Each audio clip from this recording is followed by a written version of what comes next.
Is there more moves to be made? Are you still going to be active? How do you view this entire free agency going? Are you in full draft mode right now, or are you still trying to balance them both?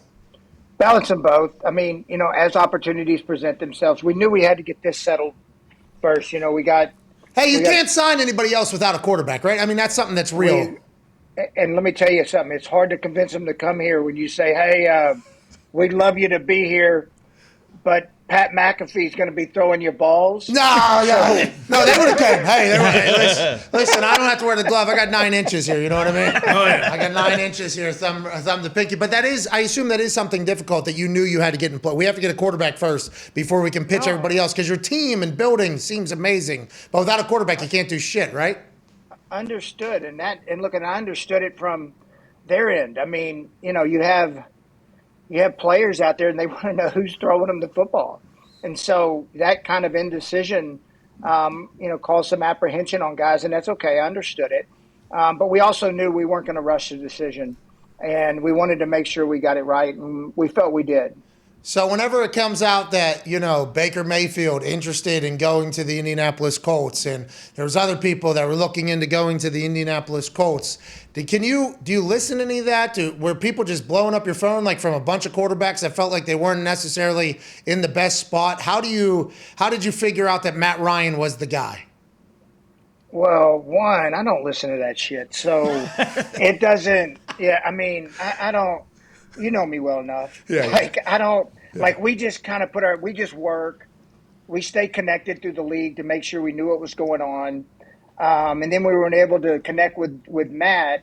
After visiting with him, we felt this was the right move to make. Just a third rounder for that. Everybody's like, hey, they got more from Mohamed Sanu. Mm-hmm. You had to feel pretty good about that when you hung up the phone. You're like, yeah, yep, we got a big contract, but we got a lot of salary cap space, and they're getting a third rounder. You hang that up and you celebrate? And is that why you're complimenting Atlanta right now, or no? No, we celebrate the fact that we got a good quarterback. Okay, all right. It's a great deal, though. You have done an incredible job with your trades. Now, granted, Carson was only 1 year. He's moved on for a multitude of reasons and a lot of rumors and everything like that. But you have made moves, and you have drafted well, and you've paid everybody, basically. I think you still owe Quentin. You're going to have to pay Q, I think, a lot of money. You're going to have to pay him a lot of money. He deserves it. You still got a couple holes, though, that are big money positions. Left tackle is still wide open, right? I mean, that is still something you got to worry about, you got to think about. Is there any other, as you're trying to piece this puzzle together, where you're going to spend your money, or is the plan still to build up your people in-house? No, we'll look at it, but I'll tell you what, I think one of the people that was kind of, everybody just kind of brushed off the signing, but Matt Pryor played really good for us this year, and I think people kind of ignored it. Okay. Even against the Raiders, when you go back and watch the Raider game, he was outstanding at left tackle, so we'll give him the first shot at it. We'll continue to look to add depth as we need to, and we'll look both in free agency and the draft, but he'll get the first shot at it. He ended up starting 5 or 6 games for us last year, both at right, left, and at guard. He's a young player. We think he's got a lot of talent. He's a big, strong man. And when we gave him a chance to perform, he performed really well.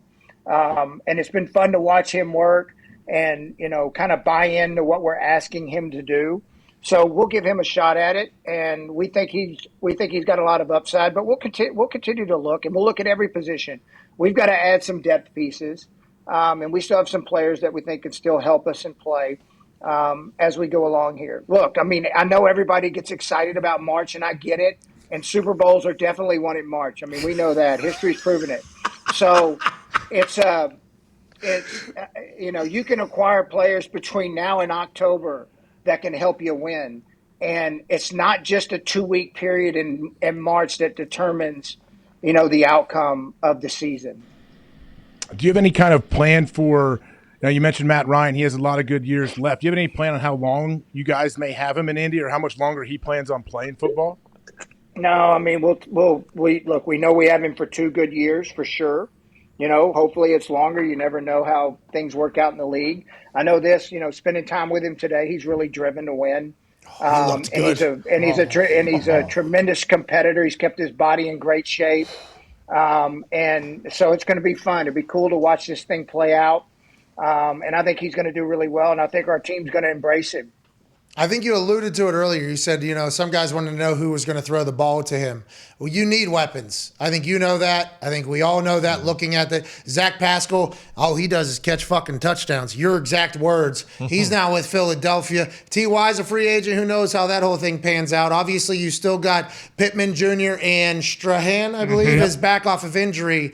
But when you look at the weaponry for Matt Ryan, there's some big names out there. And I know big name doesn't necessarily mean big production, but the wide receiver, do you feel like there's a lot of depth in the draft? Do you think there's a lot of young guys that you can find and have great success with? How do you plan on addressing that whole situation? That's good because we got some young players we like here. We want to see them play. That's for sure. Both Patman and Mike, have a lot of talent. We have some other kids that have done some things here, also in the past, just in spot duty. I do think T.Y. Hilton can still play. He's extremely smart, and he's very much a big part of our fabric of what we do here. So we'll see how that plays out. And then there's other players on the market, so we'll continue to monitor it. And as we go forward, we know we still got work to do. What was that? Hey. Wasn't that good? Yeah, it was. It was really. Dude, I went in a circle. And I gave an answer. That was probably one of my better ones. When I look back at it, that was probably one of my better ones. Let me ask you this. When Kaylin asked me, are you getting a suite? All right. We need to get this done. So did you hear what I said? Hey, did you hear what I said? Get this done. Did you hear what I said? No. So this is what I said literally yesterday. Kaylin reached out, was like, hey, just wondering if you wanted that field suite still. I said, how much? How's the internet?